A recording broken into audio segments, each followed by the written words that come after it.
I'm Adam Clancy and I've had a passion for fishing all my life, which has seen me chasing fish all around the world. Being a self-confessed tackle addict, I can't wait to get on the water with the latest tackle and lures. If I'm not turning my catch into a delicious meal, I'm working out ways to catch new and different species on rod and reel.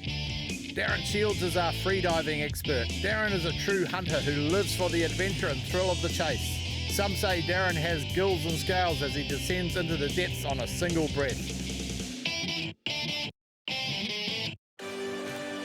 Our mission today sees us heading offshore to some of the magnificent islands off the east coast of the North Island of New Zealand for some fishing and diving adventures.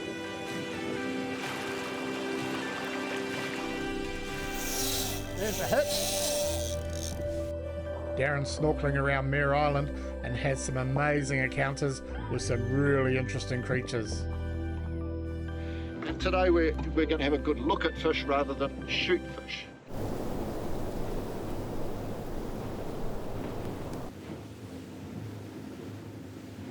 Well, good morning, welcome to Fishy Business. I'm taking the Stabicraft 1850 on a bit of an offshore adventure today. I'm heading out to the Mokahinau Islands. Us North Islanders call it the Mokes. And it's a fantastic fishery. It's an area where you can catch massive kingfish, giant snapper, there's bottom fish like harp hooker, and around the islands you get a bit of game fishing as well, marlin and tuna. I'm really just going today for a bit of an adventure, go and look at some of the school fish, hopefully catch a couple of fish for the table, and I might chuck a live bait out for the kingies. I just stopped on a rock on the way out to get some live baits, and to be honest, I could have fished there all day because I had so many trevally and kingfish in my burley trail that it was actually hard to get the live baits. So I could have fished there and had a good day, but we're heading off to the Mokes. It's about a 30 nautical mile trip from my home base, and yeah, it's a perfect day for it. I've checked the weather forecast, everything's good, and yeah, looking forward to a big offshore adventure.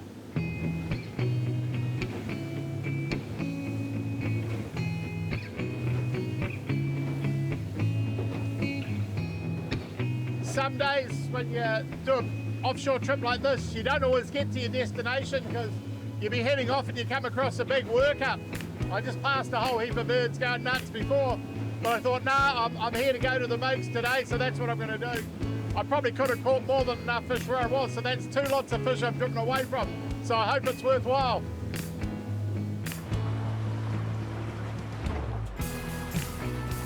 As I neared my destination of the Mokahinau Islands, the wind dropped right out as the weather forecast had predicted, and on arrival to Groper Island I was greeted with a magnificent sight.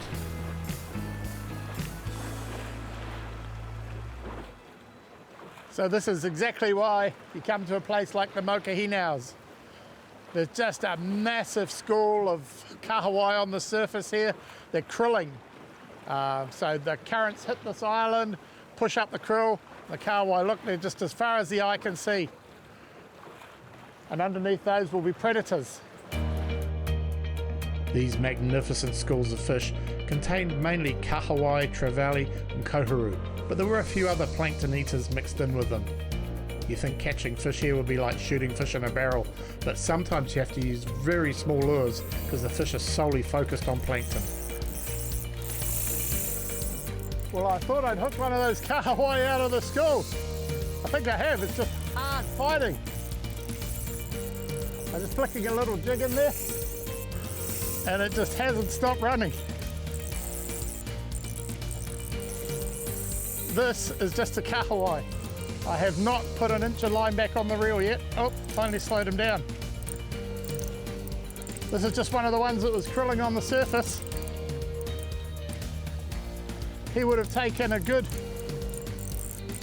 30-40 metres of line. I've got to play him a bit delicately because I've only got a small light hook on my jig.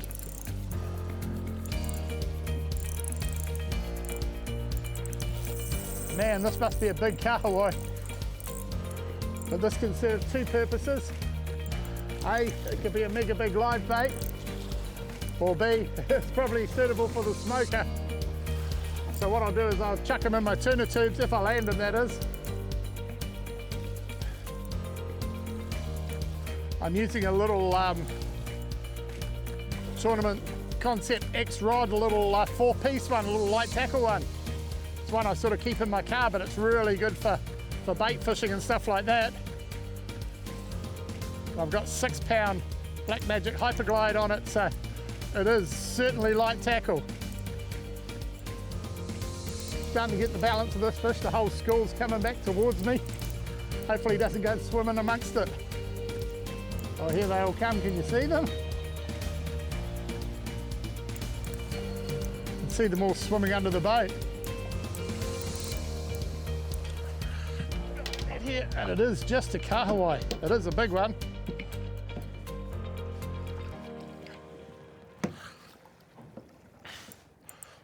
Oh, I got him. There we go.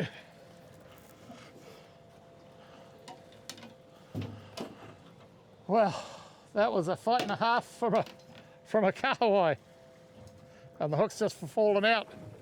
So what I'll do is I'll put them in the tuna tubes, save them for later on.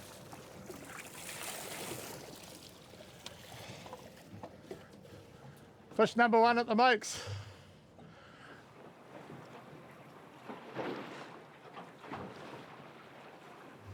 So I'm going to head out and fish a couple of rock spires that tend to hold a few fish, so fishing a bit more structure, see if we can't turn something on then. I'm really playing it by ear today, see what comes along. At the end of the day, if I end up with a couple of fish in the bin to take home for dinner, I'm a happy man and I'm having a great day.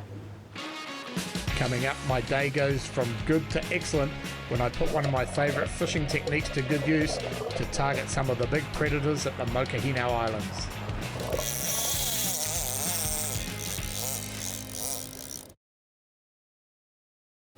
After enjoying a great morning, pretty much sightseeing and enjoying all the schoolfish at the Mokohinos, I thought it was time to get serious. So I headed off to one of the smaller islands in the group, and I was going to put a live bait out on the downrigger to see if I could find any large predators. Right, I rigged my bait with a rubber band.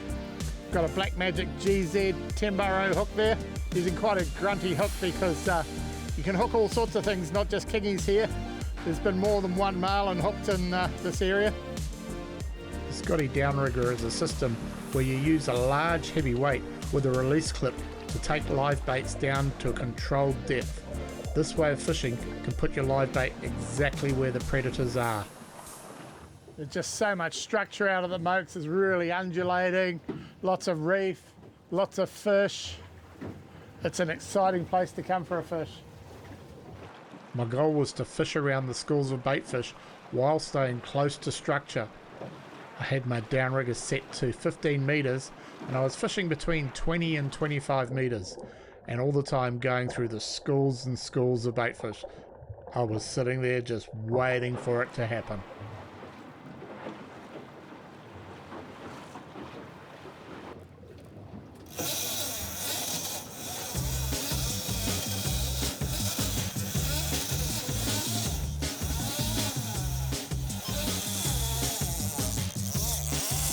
That's a strike.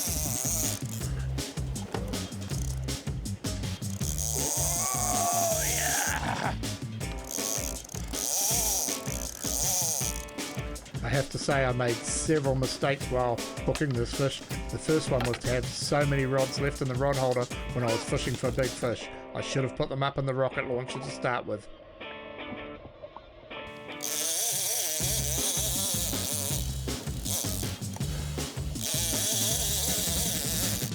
This was a really powerful fish, and I thought I had it under control once I cleared the decks.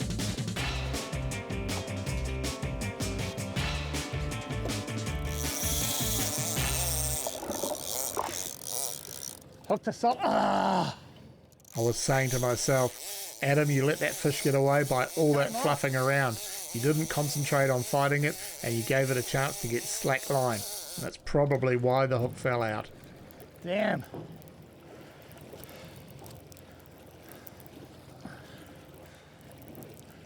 That was a great hit.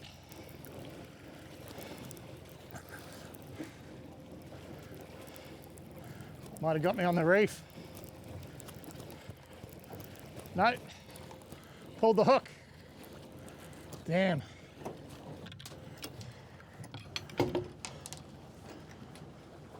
Mokes 1, Adam 0. Get another bait out there. Like all the other fish at the Mokes, kingfish can be found in large schools. So I quickly put out another bait and started working my way back to the area where I'd had the strike. I was sure it was just a matter of time before I got another fish to take my live bait. When you set up your downrigger, you want a little bit of tension on your rod, and what you look for is a couple of little bangs. Normally what happens when you get a bite, the line will straighten up and then it will take off with a great scream. Well, I just had a spectacular hit on the downrigger. Peeled me back on that big 80-pound gear. Took about 100 metres of line, and then, yeah, hook pulled, unfortunately. But I got another bait in the water, so we'll go and give it another crack.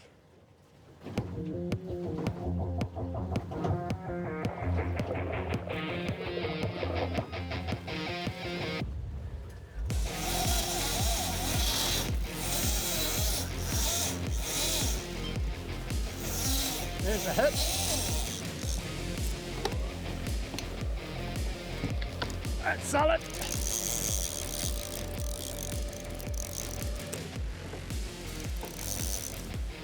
Now we're going to get out into the open.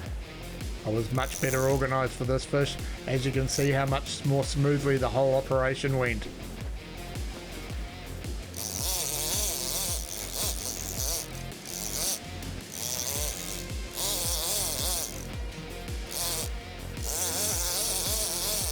That was a classic downrigger strike.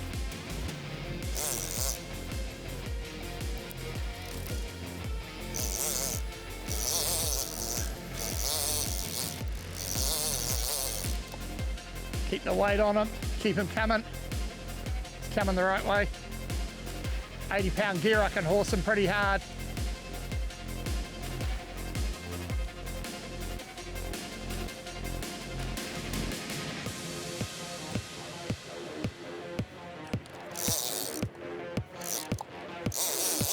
This is going perfectly.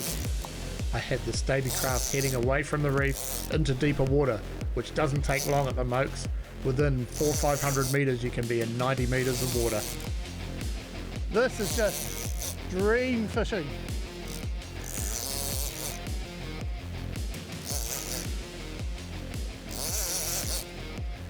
Take the clicker off. The clicker or ratchet on a reel serves a couple of purposes. Obviously as one as a strike indicator when a fish takes your lure or bait, but secondary, if you're playing a fish, the skipper will know when a fish is taking line. He's just leading beautifully.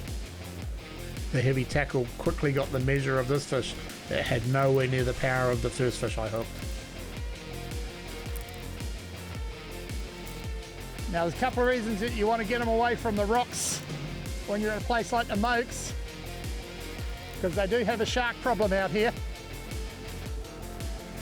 The last thing I want to do is get this guy eaten by a shark. Interestingly, I don't have so much problem with sharks on downriggers. A lot of jigging guys. Here he comes. Jigging guys have problems with sharks. I'll trace them up.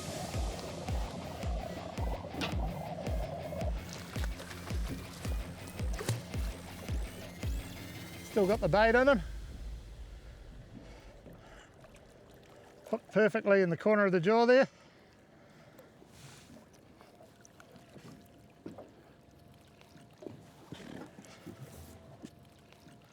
There we go. Mokes kingy. Probably just on that metre. It's not a huge fish. I'm happy to catch it. It's a good day out. But I might let him go.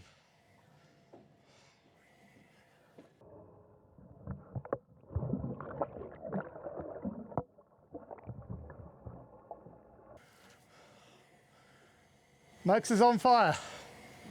Well, it's 2 o'clock in the afternoon now, and beautiful day. Couldn't have been better. I hope you've enjoyed our adventure to the Mokohinau Islands. Give you a bit of an insight on what it can offer. It's a really good adventure playground. And if you've got a boat like the Stabicraft 1850, you can come and really enjoy it. There's great diving, great fishing, or just great sightseeing.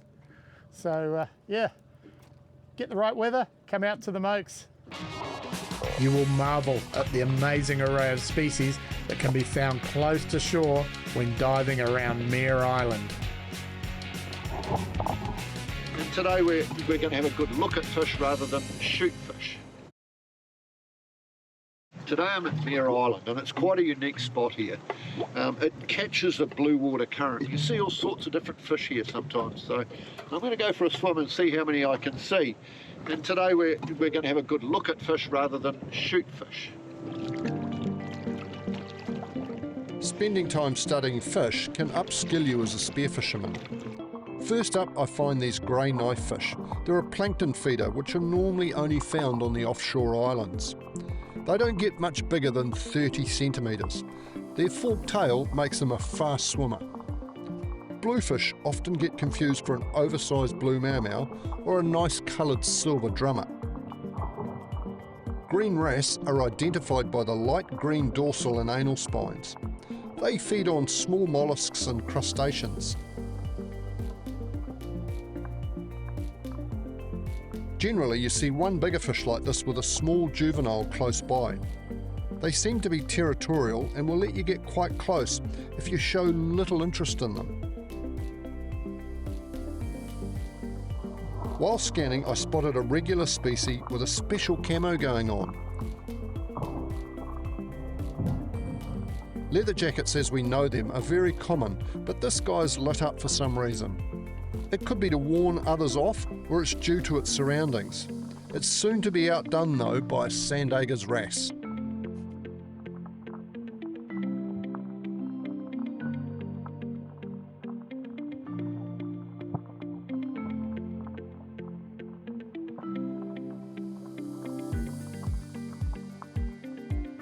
Below them in the kelp I spot a male red pigfish. He's doing his very best to hide from me in the kelp. The male is identified by the black marking and the full dark orange side. Females have a lighter broken orange pattern.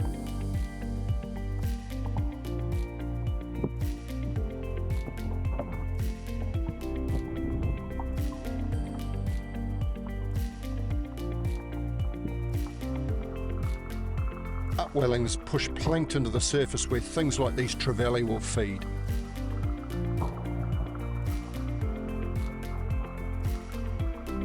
Here's a real rare one, a blanket octopus. These can grow up to 2 meters in length. They'll eat smaller fish, and they have a unique way of confusing their predators by shedding their blanket, which confuses the predators as their body part escapes down into the depths. I decide to liven things up a bit by bringing the fish to me. I'll use kinners to do this, and as you can see, there's plenty of them around here. There aren't too many fish that won't be attracted to a good burley. Some come to eat the burley, and others sometimes turn up to eat the fish eating the burley. I break open the standard sea eggs, but also the long-spined purple ones. A big banded wrasse is there straight away, as is his mate the moray eel. The banded wrasse is not the same as the big green wrasse seen earlier. The two go head to head for the best bits.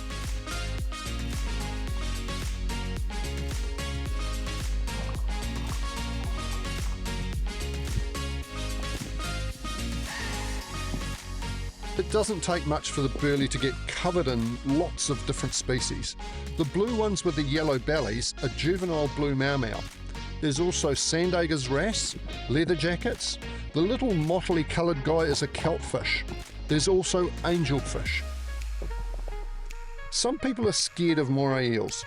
Really, they're pretty friendly if they're handled carefully. Their appearance is often like a dog that's all bark and no bite. I'm being very gentle with the way I'm handling it.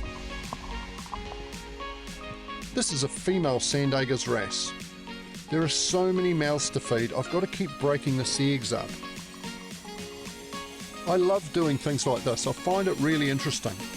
By lying dead still, The fish are obviously very comfortable with me feeding them. As I've talked about in other shows, sea eggs or kinner have got out of control in many areas. They're stripping kelp forests, creating what we call kinner barrens.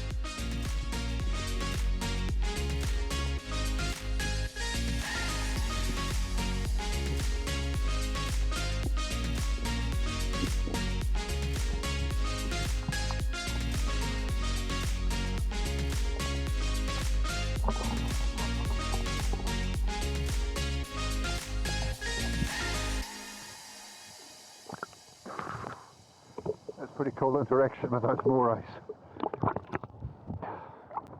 Just take your time with them.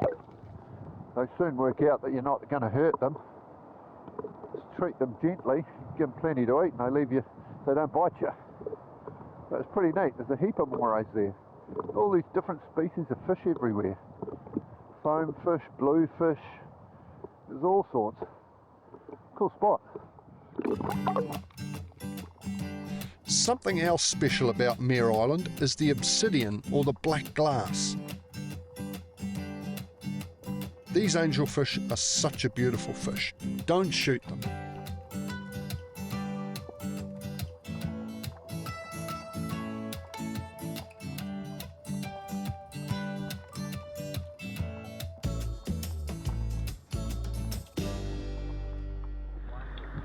Leachy told me about the obsidian that I've been going on and on about. It's all of the rocks sparkling in the sun. He told me to go and have a look at some, and I found this really, really cool piece. Isn't it beautiful? Yeah. Black glass. I know, yeah, a lot of people say you have to ask permission and make sure you're respectful of the tikanga around certain special areas and the iwi and things like that, and taking anything or touching anything. So, yeah, being mindful of those things when you're looking and touching. Yeah. But beautiful. All skittle along the floor when you're swimming along, and fish nibbling little bits off it. So, yeah, very cool.